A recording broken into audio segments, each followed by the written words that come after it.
más a Salud para Todos. Yo soy Lisa Ardila y los voy a estar acompañando durante esta hora donde le vamos a abrir la puerta al conocimiento, a los expertos y por supuesto vamos a estar hablando de salud. Así que la invitación para todos ustedes es a que se pongan cómodos allí en sus casitas, en sus hogares y por supuesto presten muchísima atención. También los invito para que nos sigan a través de las diferentes redes sociales y visiten nuestro canal de YouTube. Allí usted podrá revivir este y muchos programas más. Así que por allí los esperamos también. Y bueno, le voy a dar la bienvenida a mi invitado del día de hoy. Pues yo les cuento que hoy me acompaña el doctor Agustín Contreras. Él es hematólogo y oncólogo pediatra. También presidente de la ACHOP, Asociación Colombiana de Hematología y Oncología Pediátrica. Doctor Agustín Contreras, bienvenido a Salud para Todos. Muchas gracias, Liz, por la invitación y por este espacio y para resolver todas las inquietudes que tengan. Bueno, doctor, nosotros felices de contar con su presencia, de contar con una persona tan experta y que por supuesto el día de hoy va a tocar un tema que es bastante delicado, es un tema que yo sé que va a tocar muchas emociones, porque todo lo que tiene que ver con los niños pues siempre nos estremece, nos mueve y pues obviamente no quisiéramos que nada malo les pase, pero hay que hablar de las cosas como son y hay que exponer estos temas a todos los colombianos y a todas las personas que nos están viendo. Recuerden que si tienen dudas, inquietudes, las pueden transmitir ahí a través de las diferentes redes sociales, dejar su comentario y por supuesto yo aquí voy a estar leyéndolas. Bueno, doctor, vamos a hablar el día de hoy sobre el cáncer en los niños, el cáncer, este mal tan terrible que no distingue ni género ni edad, socialmente, nos puede tocar a todos en cualquier momento de la vida. Hablemos sobre esto, primero vamos a definir qué es el cáncer y ya vamos tocando un poquito más el tema hacia los niños. Bueno, siempre el cáncer lo dejamos como una sola enfermedad, pero sí es importante explicar que son varias enfermedades. Y en los niños el cáncer más frecuente se llama leucemia, la leucemia linfoblástica aguda. Después siguen los tumores del sistema nervioso central, que son los tumores en la cabeza. Después siguen los linfomas, que son los tumores malignos a nivel de los ganglios linfáticos. Entonces, primero que queda claro de que son varias enfermedades, pero básicamente tienen en común es que esas células que tenemos en el organismo empiezan a multiplicarse de forma desordenada, produciendo esa producción de leucemias, de tumores, por ese desorden que existe en el organismo. Doctor, ¿y por qué se presentan este tipo de enfermedades? Pues como usted nos lo está mencionando en este momento. No hay una causa clara, todavía no se sabe. Puede ser multifactorial, puede ser factores genéticos, factores hereditarios, factores ambientales, también causas infecciosas. Por ejemplo, el virus de Epstein-Barr es un virus que está asociado a los que son los linfomas. Entonces, desafortunadamente no hay una causa clara como tal para uno decir, y esa es una de las preguntas que más nos hacen los padres cuando diagnosticamos la enfermedad. Nos pregunta cuál pudo haber sido la causa y desafortunadamente la gran mayoría no podemos dar respuesta a esto. ¿Desde qué edad se puede presentar el cáncer en los niños? Prácticamente hasta desde el periodo prenatal. Digamos que en el mismo momento que está la mamá embarazada, el niño pueden haber enfermedades que ya pueden tener tumores, por ejemplo el neuroblastoma, que es un tumor abdominal, y hemos tenido casos de que se hace el diagnóstico de manera prenatal cuando se hace la ecografía a la madre. Ok, bueno, ¿y existe de pronto alguna sintomatología con la que pueda ir detectando uno que existe o que pueda haber la probabilidad de tener cualquier tipo de cáncer? Sí, algo importante con respecto al cáncer infantil y es transmitir también la esperanza que tiene esta enfermedad, porque siempre cuando hablamos de cáncer lo relacionamos a muerte. Sí. Y afortunadamente los niños tienen unas altas tasas de sobrevida, hasta del 80%. ¿Qué significa esto? Que de 10 niños que se enferman de cáncer, 8 pueden sobrevivir a la enfermedad. Entonces, primero transmitir la esperanza y para esto es muy importante, relacionado con la pregunta que haces, es el diagnóstico temprano.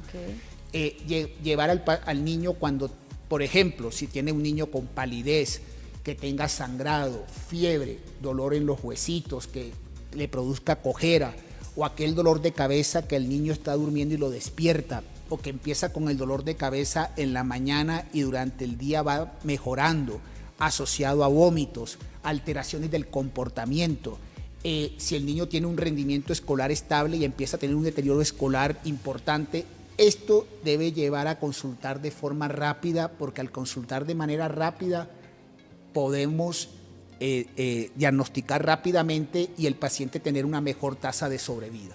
Bueno, hay algo que es muy cierto, doctor, que nos acaba de mencionar hace un momentico, y es que los niños de pronto tienen un poquito más de esperanza de vida, porque es que sí, los niños en todas las enfermedades se recuperan más rápido, ¿no? No sé, las células están nuevas, digámoslo así, y tienen como más defensa para poder defenderse frente a una enfermedad como esta y tan difícil. Y esto es algo muy bueno, y es esa esperanza que es importante transmitirle a los papás que de pronto están en esta situación, porque es cierto, nos dicen cáncer, inmediatamente para nosotros es la muerte, para nosotros es lo peor. Sí, es una enfermedad terrible, pero gracias a Dios, si se diagnostica a tiempo, existen muchas probabilidades de guardar esa esperanza de vida, y más si es en un niño, una persona que apenas está empezando a vivir, pues aún más importante. Bueno, doctor, quiero que hagamos énfasis en el osteosarcoma.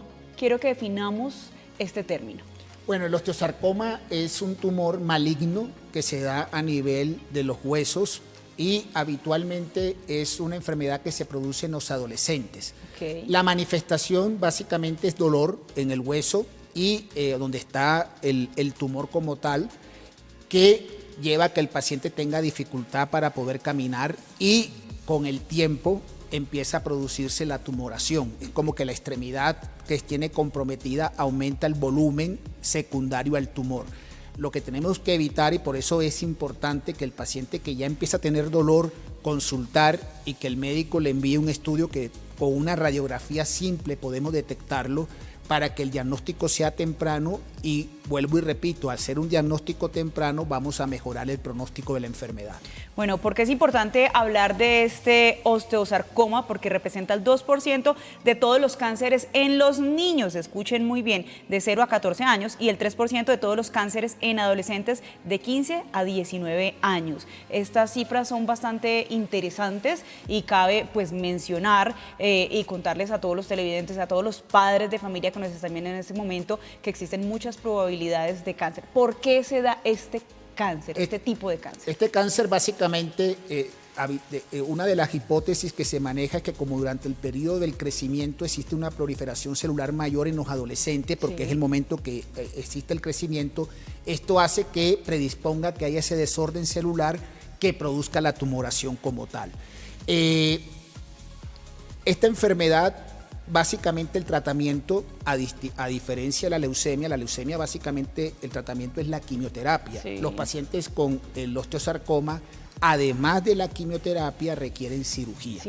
Y eso es muy importante, porque muchas veces ha cambiado. Si nosotros nos vamos 20 años atrás, desafortunadamente la gran mayoría de los pacientes tenían que amputarse. Sí. Hoy es al revés. Hoy la gran mayoría de los pacientes, mediante una cirugía de salvamento, porque nosotros como médicos primero queremos, por supuesto, salvar la vida del paciente, pero también queremos preservar su extremidad. Algunas veces no es posible, pero hoy en día la gran mayoría de los pacientes con una cirugía de salvamento podemos conseguir altas tasas de curación y que el paciente no necesite la amputación como tal. ¿Y qué hacen en esa cirugía, doctor? Quiero saber un poquito más a profundidad qué se hace como tal ahí. Habitualmente existen varias técnicas, pero lo que se realiza es que esa parte donde está del tumor lo retiran, y en ese lugar donde se retiró el tumor se pueden colocar o prótesis o injerto que reemplaza para que el paciente, por supuesto esto requiere una terapia después para que pueda movilizar, exacto, todo el tema de fisioterapia, sí. Pero el paciente logra continuar con su miembro. Doctor, y si de pronto ese cáncer, no sé, abarca gran parte de la extremidad de la pierna, si es muy grande, ¿qué se hace en ese caso? Ahí en algunos casos, desafortunadamente, cuando es un tumor muy grande, que existen muchos vasos sanguíneos, es muy difícil poderlo retirar, y ahí es donde desafortunadamente se requiere la amputación. Pero con la quimioterapia lo que tratamos es que el tumor disminuya de tamaño, nosotros lo que hacemos previamente a la cirugía es colocar quimioterapia para que el tumor disminuya y eso permita al ortopedista oncólogo, que es el que hace la cirugía, poder retirarlo de manera más adecuada, de forma completa, pudiendo preservar el miembro. En algunos casos se puede y otros no, depende de la respuesta al tratamiento. Ok. Doctor, ¿en cualquier zona del cuerpo, desde que haya un huesito, de que sea nuestro sistema óseo, se puede presentar este cáncer? Es una buena pregunta porque habitualmente es en los miembros inferiores, Ok. pero puede en cualquier hueso del organismo, ya en casos más raros, en la cara, en cualquier lugar puede aparecer, pero habitualmente el lugar donde más se ubica es a nivel del fémur, en el miembro inferior. Bueno, doctor, yo tengo muchas dudas todavía, nuestros televidentes también tienen varias inquietudes que vamos a empezar a recibir a partir de este momento, pero mientras tanto nos vamos a dar una vueltica, vamos a ir a una pausa pequeñita y volvemos con todos ustedes a Salud para Todos.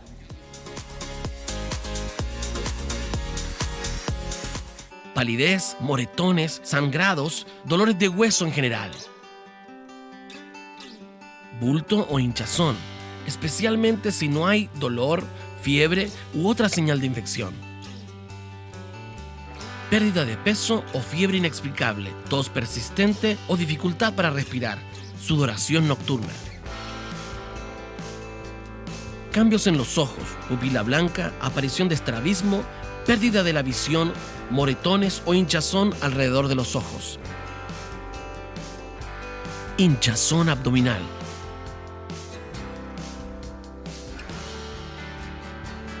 Dolores de cabeza, severos o inusualmente persistentes. Vómitos, por la mañana o empeorando con el paso de los días.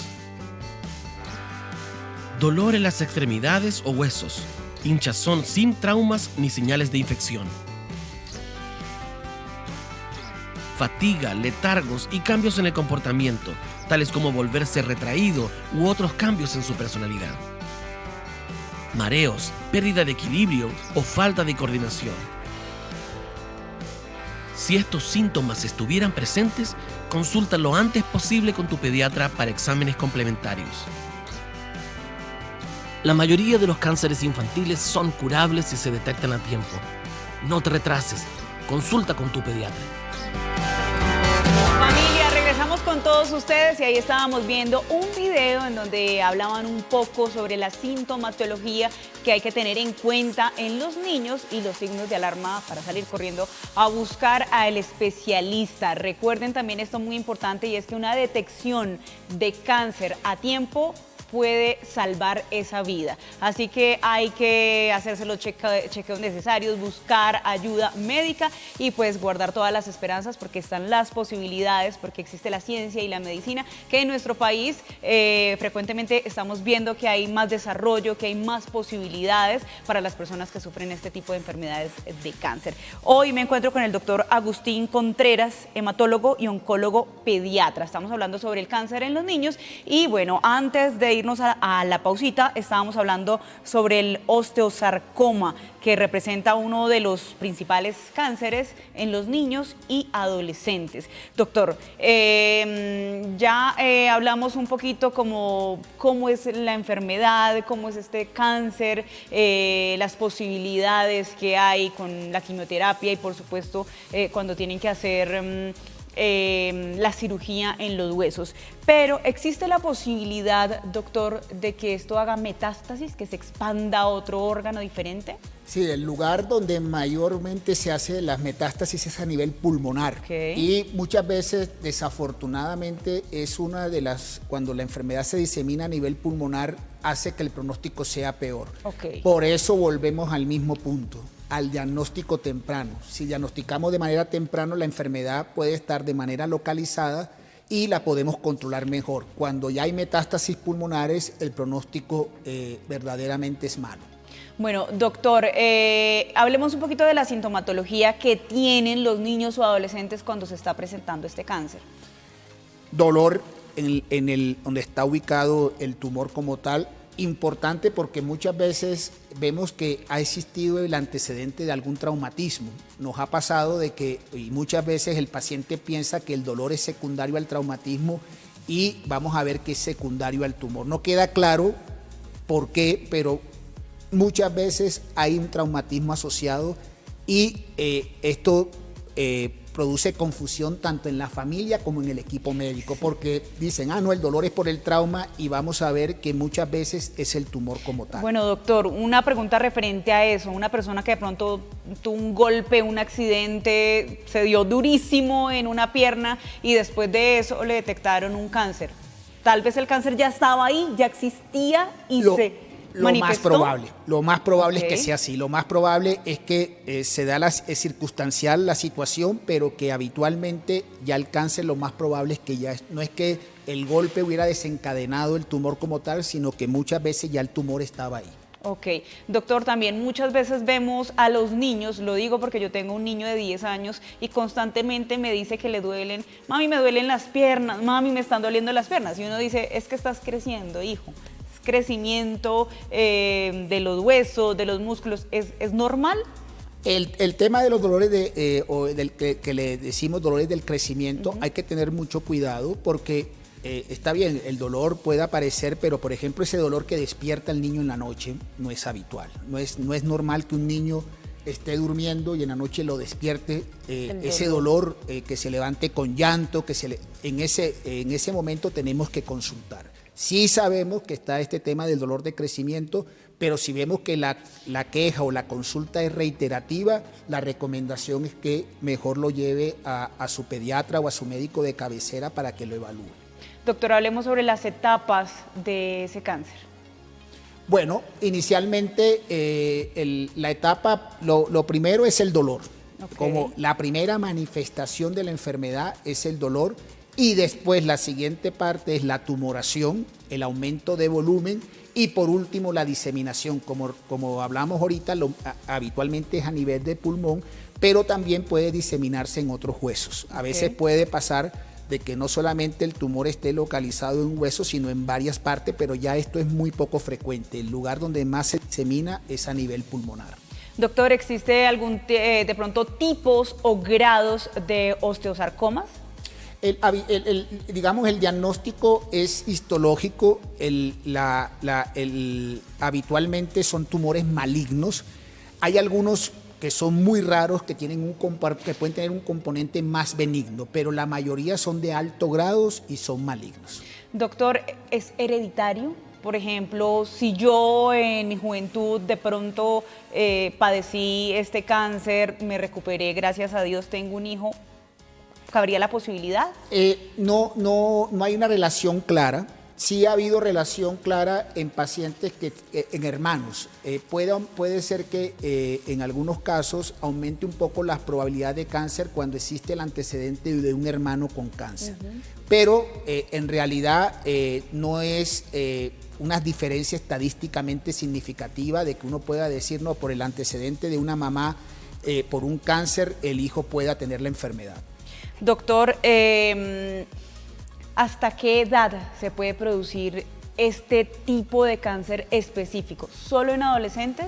Es habitualmente en adolescentes, pero siempre en medicina están los casos raros que puede haber un adulto que pueda presentar la enfermedad, pero habitualmente la edad más frecuente son los adolescentes. Hemos tenido pacientes hasta niños más pequeños, 7, 8 años, que es el ámbito, digamos, nosotros manejamos habitualmente los diagnósticos de cáncer desde el nacimiento hasta los 18 años, y en niños más pequeños lo hemos visto, pero la edad que habitualmente lo vemos son en adolescentes. Ok, doctor, hablemos un poquito más sobre el tratamiento. Ya dijimos que en algunos casos habría que hacer una cirugía, también las quimioterapias. ¿Cómo son estas quimioterapias? Yo no sé cómo son las quimioterapias y sé que muchos de nuestros televidentes están igual. La quimioterapia básicamente son medicamentos que pueden recibirse por vía oral, por vía endovenosa, y por ejemplo en las leucemias también utilizamos lo que se llama la vía intratecal, que es en la espalda donde colocamos. Por supuesto, en los niños lo hacemos bajo anestesia general para que el medicamento llegue mejor al cerebro. Podemos utilizar distintas vías y básicamente la quimioterapia, porque es una pregunta que muchos padres nos dicen, bueno, ¿y eso tienen que recibirlo de una manera especial o no? Lo reciben por la vena. En el momento que reciben el tratamiento es muy poco frecuente que tengan efectos adversos. Los efectos adversos los vemos a largo plazo, porque empiezan a disminuirse las defensas. Como sabemos, la quimioterapia actúa sobre las células malas, pero también actúa sobre las células buenas. Y entonces se bajan los glóbulos rojos, las plaquetas, se bajan las defensas y desafortunadamente muchas veces los niños no fallecen de la enfermedad, sino que pueden fallecer por complicaciones del tratamiento. Entonces hay que tener un cuidado muy exhaustivo. Son niños que requieren, desde antes de la pandemia, el tema del uso de tapaboca, y en ellos siempre el uso de tapaboca, el lavado de manos, la alimentación debe ser muy cuidadosa porque tienen una predisposición a que puedan tener infecciones. Ok, o sea, son personas, o en este caso los niños, están más predispuestos a recibir virus y que estos virus vayan a ser más agresivos que normalmente un niño que no está enfermo. Esto es también muy importante. Doctor, más o menos, ¿cuánto dura un tratamiento de quimioterapias? Bueno, depende de cada enfermedad. Por ejemplo, en el osteosarcoma podemos hablar de 8 meses de tratamiento, pero por ejemplo, un paciente con leucemia linfoblástica aguda, el tratamiento dura 2 años. Entonces va a depender, como hablábamos al comienzo, el cáncer son varias patologías donde tienen tratamientos distintos, pronósticos distintos, pero en el caso del osteosarcoma aproximadamente 8 meses. Y en el caso de las leucemias linfoblásticas agudas, que es el cáncer más frecuente, tratamiento de 2 años. ¿Y cuáles son esos efectos secundarios que tienen ahí después de la realización del tratamiento? Hay efectos tempranos, que lo que hablábamos, la disminución de las defensas y todo, pero también podemos tener a largo plazo. Podemos tener problemas de fertilidad, por ejemplo, puede verse afectada. Por ejemplo, en los pacientes que tienen tumores cerebrales que reciben radioterapia, pueden ver con el tema de la memoria, la parte cognitiva puede verse afectada. De pronto el rendimiento escolar no es el mismo de un niño que no haya tenido este tipo de enfermedades. Sí podemos tener complicaciones a nivel cardíaco, pueden tener muchas complicaciones, pero siempre el mensaje que le damos a los padres es que todo acto médico tiene efectos secundarios.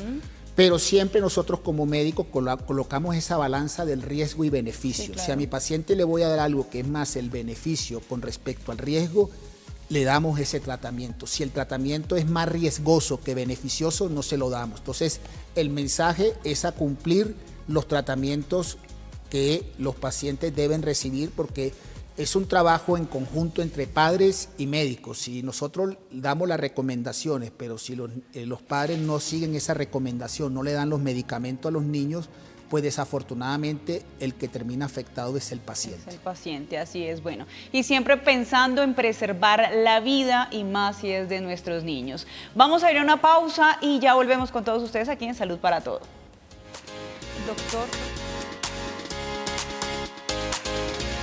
Familia, vuelvo con todos ustedes a esta hora aquí en Salud para Todos. Seguimos hablando sobre el cáncer en los niños, despejando dudas, aprendiendo un poquito, y pues aquí se encuentra un gran experto, el doctor Agustín Contreras.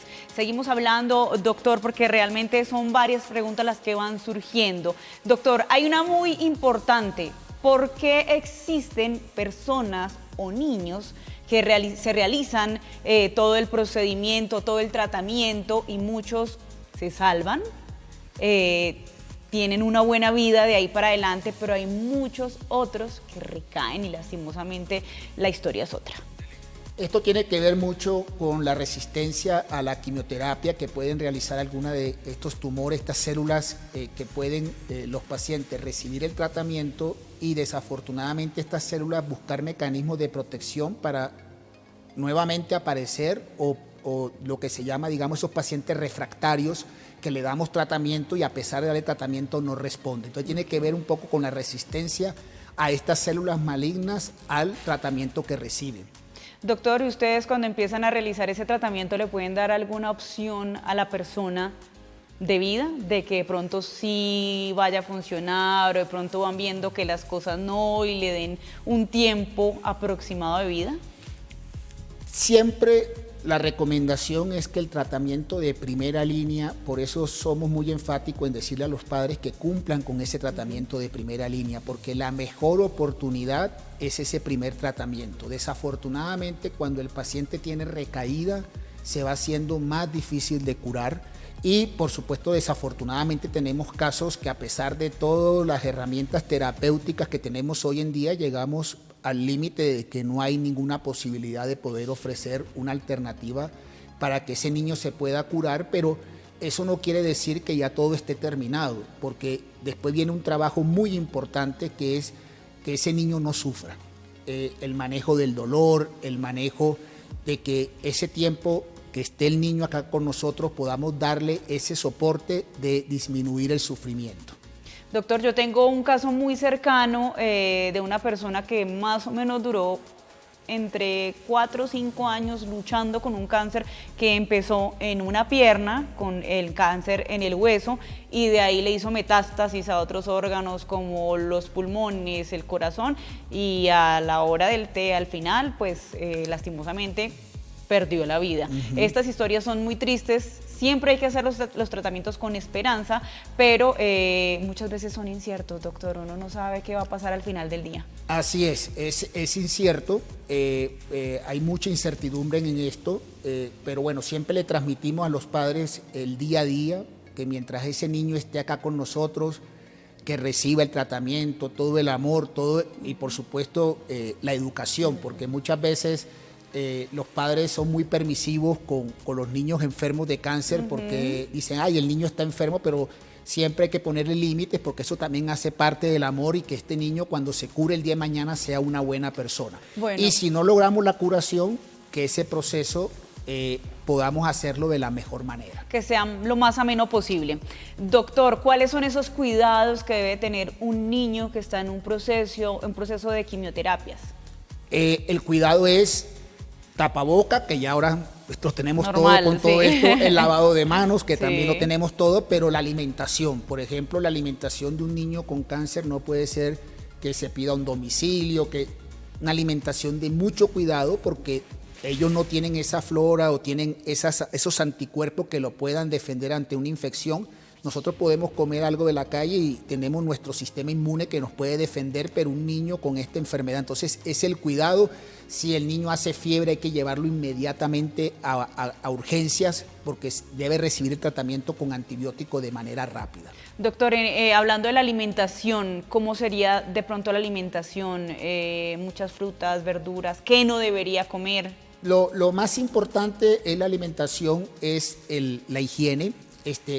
Se recomienda más la comida cocida, porque eso, digamos, la cocción mata las bacterias que puedan tener. Ya si se trata de verduras o frutas, que sean, ojalá las frutas que sean cubiertas, que no sean las que son expuestas, y si se va y las verduras con una limpieza muy exhaustiva, es la recomendación, pero habitualmente no hay unas limitaciones importantes. Algunas veces en los pacientes, cuando reciben tratamiento para leucemia linfoblástica aguda, hay una etapa que reciben unos medicamentos en las noches que los lácteos no hace que se absorba bien, entonces recomendamos no dar lácteos en las noches con este medicamento, pero que haya algún tipo de limitante en la alimentación estricta, no, sino básicamente la higiene.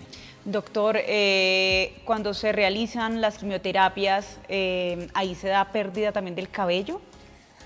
Sí, habitualmente cada caso es distinto. Siempre cuando comenzamos tratamiento y le explicamos a los padres o a los niños y adolescentes de que puede haber caída del cabello, les decimos eso, que puede haber caída, pero no a veces en todos los casos. Hay pacientes que, a pesar de recibir tratamiento, no tienen caída del cabello. Les preocupa más a los padres que a los mismos pacientes, pero habitualmente después del proceso vuelve a aparecer y hasta muchos nos dicen que les sale mejor el cabello después de la quimioterapia. Entonces es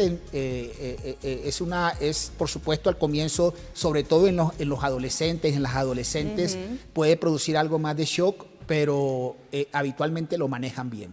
Doctor, ¿en todos los casos hay que hacer quimioterapia y radioterapia?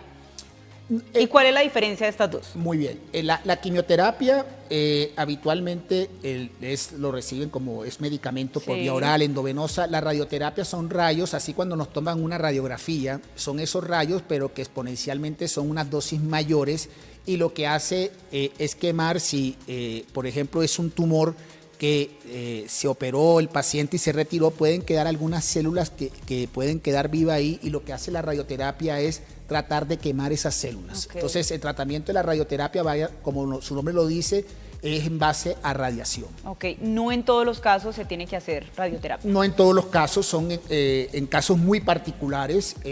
La mayoría de los pacientes, por ejemplo, con leucemia linfoblástica, que es el cáncer más frecuente, no reciben radioterapia, sino solamente quimioterapia. Va a depender de la enfermedad como tal. Ok. Doctor, usted mencionaba hace un momento que esa quimioterapia podía ser de manera oral o también por vía venosa.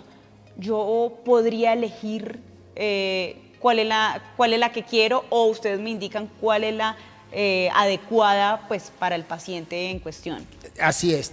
Estos estudios, los pacientes que reciben quimioterapia son protocolos internacionales que llevan muchos años realizándose y que cada vez se busca o que ha llevado a que haya mejoría.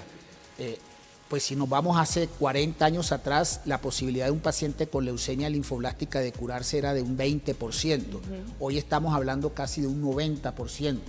De 10 niños, 9 se pueden curar de una leucemia linfoblástica aguda, y esto lleva muchos años de protocolos que se han ido haciendo cambios y que van mostrando si la aplicación endovenosa oral, además que hay medicamentos que lo tenemos para administrarse de manera oral, pero no para administrarse de manera endovenosa y viceversa. Entonces, esta elección lo hacemos nosotros desde el ejercicio médico, pensando en lo mejor para el paciente.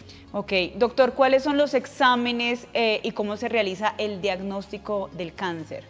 Bueno, depende del cáncer. Por ejemplo, la leucemia, el diagnóstico lo hacemos mediante un estudio que se llama un aspirado de médula ósea, que en los niños lo hacemos a nivel de la cresta ilíaca, en la parte de acá, tomamos una aguja, ahí tomamos, vuelvo y repito, esto lo hacemos bajo anestesia para que el niño no le duela, porque es un procedimiento doloroso, y tomamos sangre de ahí y eso lo mandamos a estudiar y ahí hacemos el diagnóstico. Si es, por ejemplo, un tumor de la cabeza, que es el cáncer, el segundo más frecuente, hacemos estudios de TAC o resonancia cerebral para ver el tumor.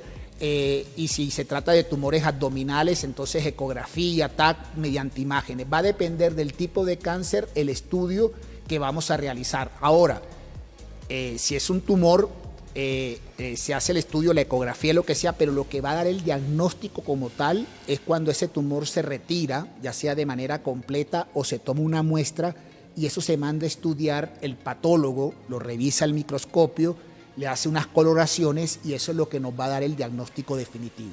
Doctor, aquí en Colombia, no sé si de pronto tiene conocimiento sobre las cifras de niños diagnosticados con este cáncer. El cáncer en pediatría, habitualmente en Colombia se habla de 1.600 casos por año. Es aproximadamente, esto puede variar por supuesto, pero según los registros de cáncer, aproximadamente 1.600 casos en menores de 18 años. Ok, y en muchos de esos casos, creería yo que en la mayoría han sido resultados positivos con los tratamientos que se le han dado, y pues por eso la recomendación, doctor, quiero que aprovechemos este espacio para que usted les dé una recomendación importante, especialmente a los padres de familia, que somos los encargados del cuidado de nuestros niños, y que podamos evitar de alguna manera, no sé, que se nos enfermen nuestros niños. Ya hay cosas que se nos salen de las manos, pero esa recomendación especial para todos los padres de familia. De acuerdo, desafortunadamente los niños no podemos hacer esa prevención como los adultos, que no fume, sino que es el diagnóstico temprano. Recalcamos, insistimos que el diagnóstico temprano del cáncer infantil es lo que nos va a permitir mejores tasas de curación. Cuando veamos que las cosas, muchas veces los padres pueden hacer negación, no, esto no, es mejor que si algo le llama la atención, prender las alarmas de estos signos que ya mostramos, ir y consultar de manera rápida, porque la verdad que esto hace diferencia. Claro que sí. Doctor, algo también muy importante es hablar con ese niño y explicarle lo que está sucediendo, porque es un niño que durante gran parte de su vida de pronto no la va a vivir como un niño normal sin ningún problema. Entonces esto me parece que también es de pronto, ¿qué le podemos decir a los padres de familia? ¿Cómo hablar con los niños y explicarles lo que está sucediendo? Muy importante, porque muchas veces muchos padres nos dicen, ¿y cómo no queremos que él sepa? No, el niño o el paciente debe saber, porque también debemos colocarnos en el lugar de él. Nosotros, si nos enfermamos, nos gustaría que nos hablaran de lo que nos está pasando. Entonces, la primero es que el niño o el adolescente debe saber de su enfermedad. Se le debe explicar, por supuesto, en un lenguaje que él entienda, en base al amor, pero con la realidad de lo que está sucediendo, para que lo entienda, porque lo que hemos visto es que cuando los niños o el paciente entiende su enfermedad, son niños que son más colaboradores y nos permiten que obtengamos mejores resultados. Así es. Bueno, doctor, recomendaciones muy importantes que le estamos brindando a los colombianos, a los papitos que están allí en casa, cómo poder hablar con sus niños cuando se está presentando una situación de esta. Esto es algo muy importante. Familia, si tienen preguntas, déjenmelas ahí a través de las redes sociales. Vamos a una pausa nuevamente y ya volvemos con todos ustedes.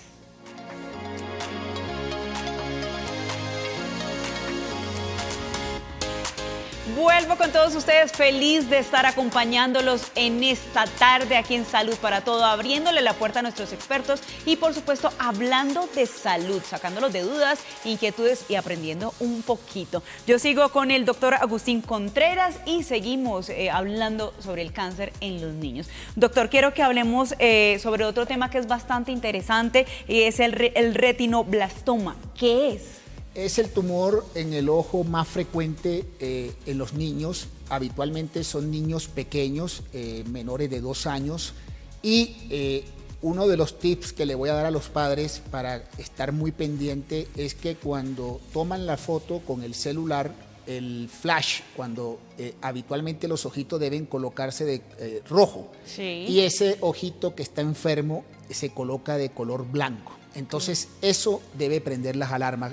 Ok, a ver si entendí, doctor. Yo le tomo una foto a mi niño y tiene la cámara, el flash prendido. La tomo, cuando reviso la fotografía, no tiene el ojo rojo, sino lo tiene blanco. Blanco. Eso hay que consultar de manera rápida y es una manera de que muchos padres pueden hacer un diagnóstico. Pues todos afortunadamente tenemos un celular y lo podemos hacer y consultar de manera rápida. Yo creo que todo lo vamos a hacer. Yo ahorita que llegue a mi casa también voy a hacer ese examen para mirar a ver, porque uno nunca sabe. Bueno, esta enfermedad o este tipo de cáncer, ¿cuál es la sintomatología? Después de eso puede haber algún dolor. Quiero saber todo sobre este tipo de cáncer porque no lo conocía. Es muy importante porque es un cáncer que si lo diagnosticamos en etapas tempranas, lo que hemos hablado, se salva el ojito y se salva la vida del niño. Pero cuando desafortunadamente hemos tenido casos que vemos que es cuando ya viene el niño con una tumoración en el ojo y esto hace que no podamos salvar el ojito, pero desafortunadamente no poder curarse el niño. Entonces, habitualmente empieza con esa, pero como es un tumor, va creciendo, muchas veces puede producir lo que es estrabismo, que es lo que hablamos, visco. El niño empieza a tener a colocarse los visco también. Exactamente, entonces tenemos que consultar de manera rápida. Cuando los ojos también empiezan a temblar más, vemos que el niño le tiembla los ojitos, también debemos consultar de manera rápida. Son habitualmente la sintomatología cuando ya llega tardíamente es cuando el niño se le ve ya la bolita en el ojo, que muchas veces desafortunadamente, a pesar de todos los esfuerzos que se hagan, no se puede llevar a una curación. Doctor, ¿y ahí tienen que hacerle cirugía para quitarle el tumor del ojo directamente? Claro, cuando son tumores chiquitos se pueden hacer terapias, a veces los oftalmólogos terapias con quimioterapia intraarterial y pueden salvar el ojito sin necesidad de sacarlo, pero ya llega muchas veces que el tumor está tan comprometido, que el ojo está tan comprometido por el tumor que hay que retirarlo completamente.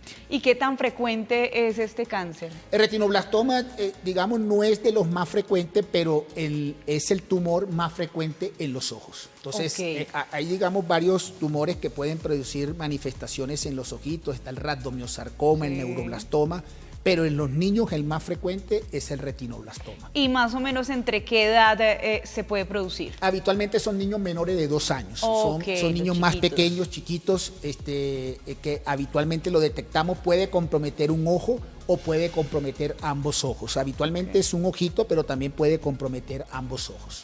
Bueno, hay que prestarle atención a este cáncer, es muy importante y no esperar, como en todos, a que de pronto ya esté demasiado avanzado y pues que la situación empeore y tal vez no dar un panorama tan alentador para ese niño y para esos padres de familia pues que también están sufriendo, porque cuando se detecta cáncer en una persona, el sufrimiento es para toda la familia. Y todos son los que tienen que hacer parte de esta enfermedad, acompañándolo, ayudándolo con el tema de la alimentación, de los cuidados. Así que, familia, a prestarle atención a todas estas recomendaciones que nos está brindando el día de hoy nuestro invitado, el doctor Agustín Contreras. Recuerden que él es hematólogo y oncólogo pediatra, también presidente de la ACHOP, que es la Asociación Colombiana de Hematología y Oncología Pediátrica. Doctor, hablemos un poquito sobre esta asociación. Bueno, la ACHOP es la asociación donde están la mayoría, casi la totalidad de todos los hematólogos y oncólogos pediatras del país, que somos aproximadamente 100, 110, y además de esto, todos, hay bacteriólogas, hay enfermeras, hay patólogos que trabajan para los niños con cáncer.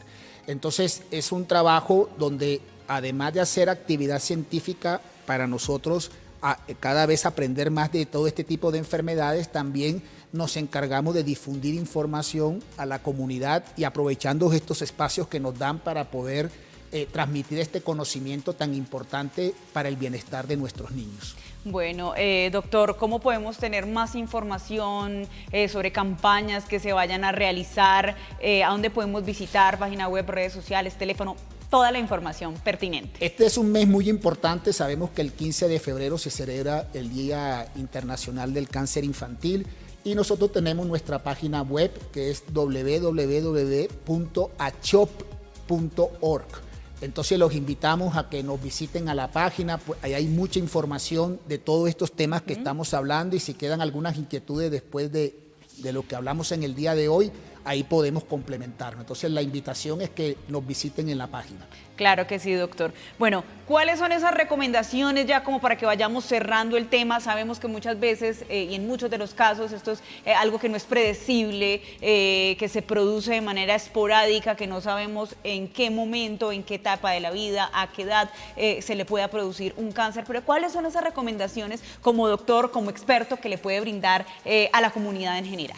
Entonces, el niño pálido, el niño con sangrado, el niño con fiebre, el niño que le duelan los huesitos, que le duelan las articulaciones, que tenga cojera, el niño que le duele la espalda, el dolor de espalda, para nosotros ya con años ya puede ser que sea algo normal, pero para los niños eso no es normal, un dolor de espalda. El dolor de cabeza que despierta al niño en la noche o que se levante con dolor de cabeza y durante el día mejore, asociado a vómitos, asociado a que el niño se encuentre irritable, molesto, el deterioro en su escolaridad, de que empieza a tener malas calificaciones de un momento a otro sin una explicación clara.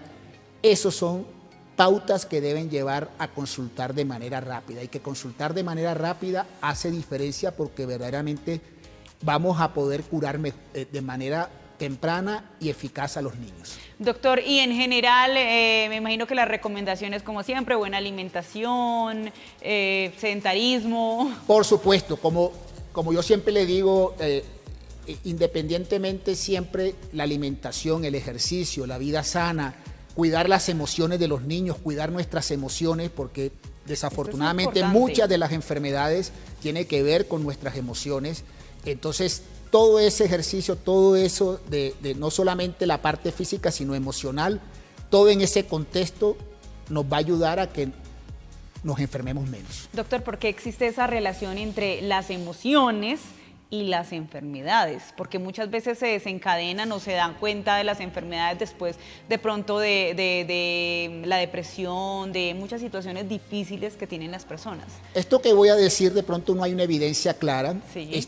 Pero sí vemos que muchos de nuestros pacientes sí vemos que tienen un entorno difícil y que muchas veces ninguno de nosotros nos queremos enfermar, pero desafortunadamente una de las maneras donde muchas veces tenemos ese escape es por las enfermedades. Entonces, por eso de mi ejercicio profesional y personal, una de las invitaciones es también a cuidar nuestras emociones. Así es. Bueno, doctor, una vez más, esa página web para que vayan y visiten, conozcan un poco más sobre esta asociación y por supuesto que tengan más conocimiento sobre los tipos de cáncer que se pueden producir en los niños.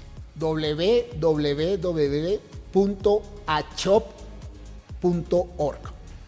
Bueno, doctor, muchísimas gracias por su compañía el día de hoy, gracias por esta información que nos brinda y por supuesto por estos mensajes tan bonitos de esperanza y por supuesto las recomendaciones que las vamos a tener por supuesto muy en cuenta. Muchísimas gracias por acompañarnos hoy. No, gracias a ustedes.